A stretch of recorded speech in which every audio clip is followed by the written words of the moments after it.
The Olympics started a couple of days ago, and still I don't see anyone talking about any of the competitions. I don't see anyone talking about any of the athletes. All I see is people talking about that disgusting opening ceremony. And the Olympics have issued a fake apology, and they're trying to spin different narratives. There's a lot of people running damage control. There's a lot of people online and right here in my comment section claiming that the opening ceremony had nothing to do with the Bible. It had nothing to do with Christianity. It had nothing to do with the Last Supper. It was all about Greek mythology. Well, the only problem is Fat Lady Christ over here and her group of ragtag cross-dressing perverts, they've already been all over social media confirming that this had everything to do with the Last Supper, that this had everything to do with the Bible, and this had everything to do with Christianity.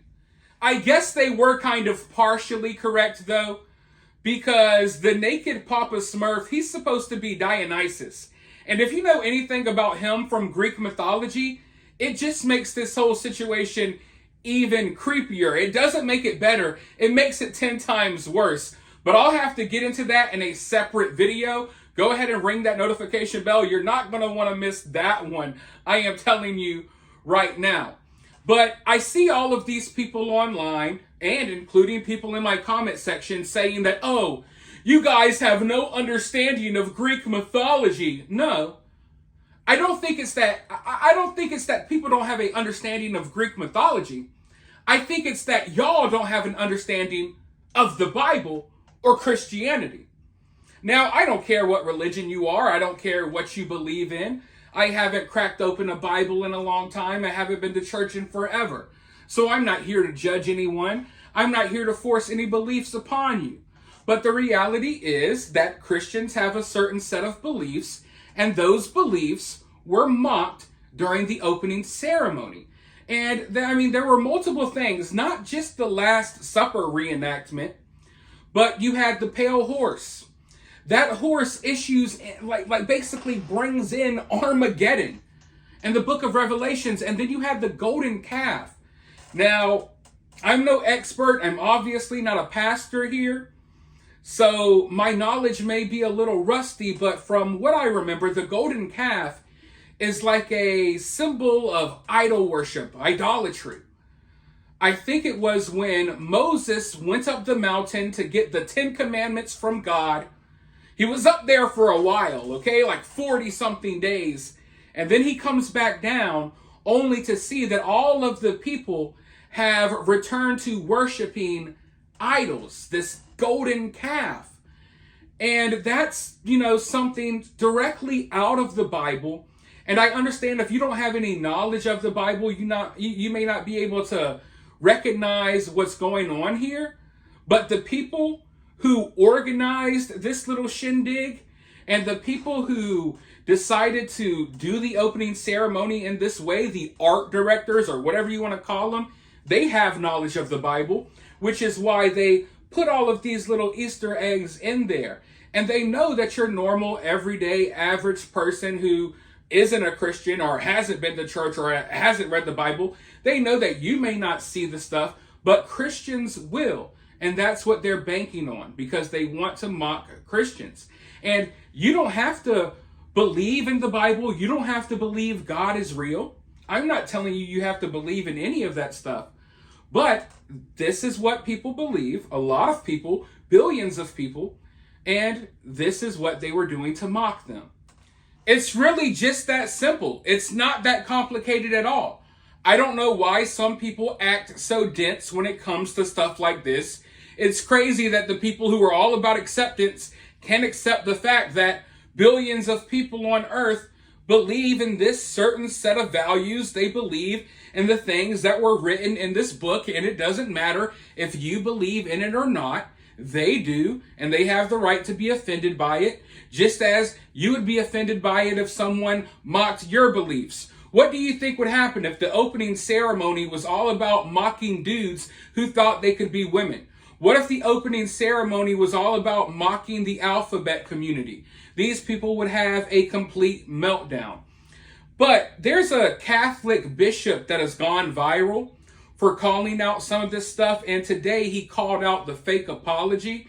And I wanted you all to listen to what he has to say real quick. And then I'll be right back with more thoughts. This is Bishop Barron. A few days ago I did a video complaining about this outrageous opening ceremony at the Olympics. And the video went viral. And frankly, I had no intention of returning to the issue until this morning.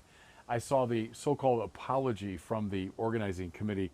And I thought, it's anything but an apology. In fact, it's kind of a masterpiece of woke duplicity. And so I just wanted to say a few things, because if they felt this is meant to mollify Christians, I would think again. Here's some of the things that were said. Clearly, there was never an intention to show disrespect to any religious group. Give me a break.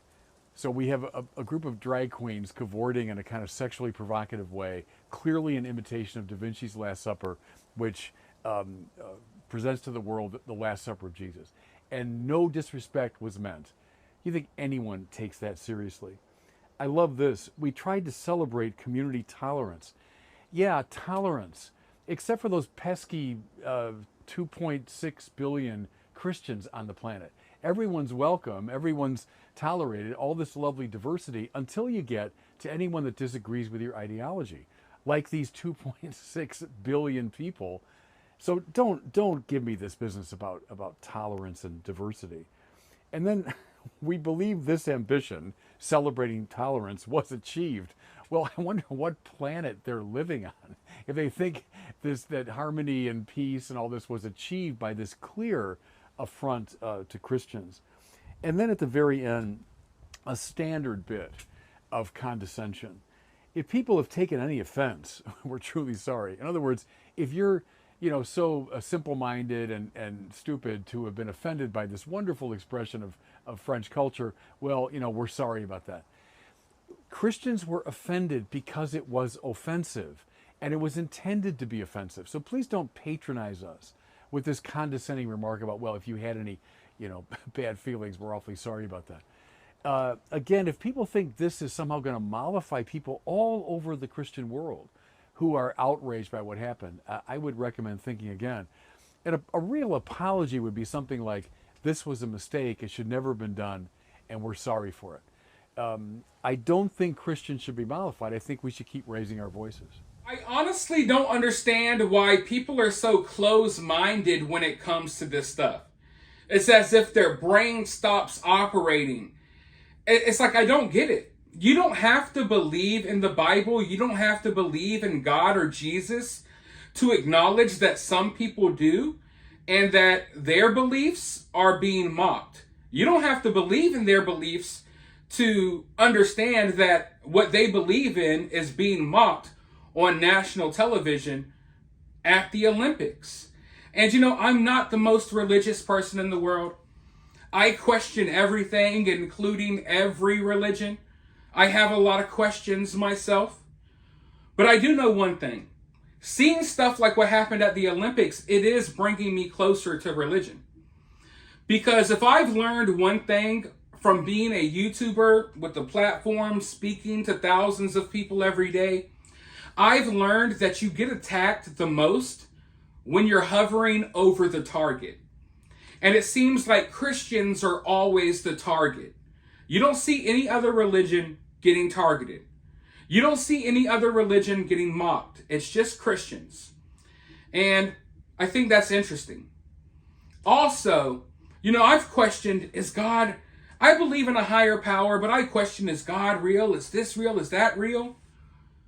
But it damn sure looks like Satan is real.